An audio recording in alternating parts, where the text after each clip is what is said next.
Upper Nisbet Farm is situated halfway between Kelso and Jedburgh in the Scottish borders. We are a tenant on Lothian Estate, and we are farming 633 hectares in total. We took over Upper Nisbet in May 2000. It was 800 acres at that point. Since 2000, we've expanded this unit and we've doubled its size.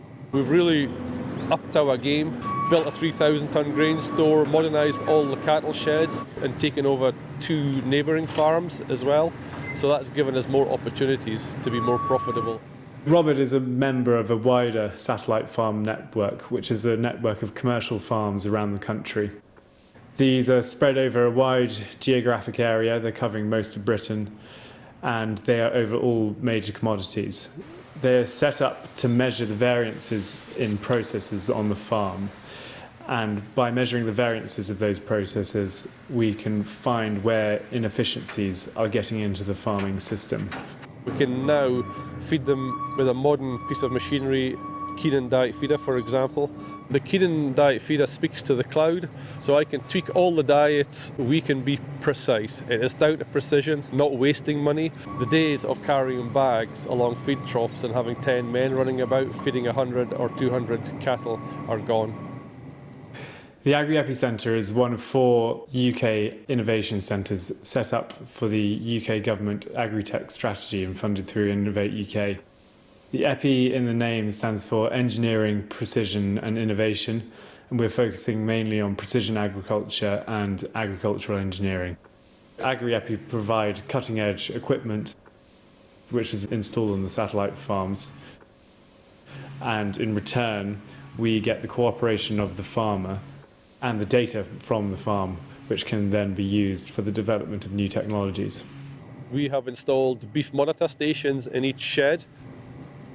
Whenever an animal goes in to drink water, it is recorded automatically with the weights. So we're probably getting about 8 weights per day. I can go into a shed, decide which animals I am going to send to slaughter the following week, and look at its daily live weight gain, look at its weight, see if there are enough fat cover on them, and then remove them from that batch. The expertise of the Agri-EPI Centre is being able to facilitate the growth of the UK agriculture sector. We can provide project management support.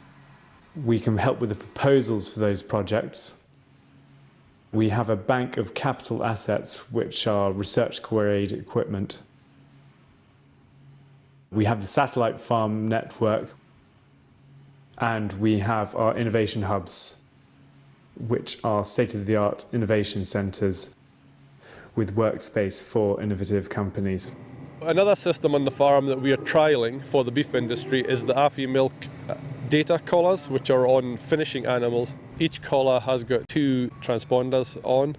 One transponder is connected wirelessly to the computer, and one transponder has got a data card in it, recording every time the animal moves.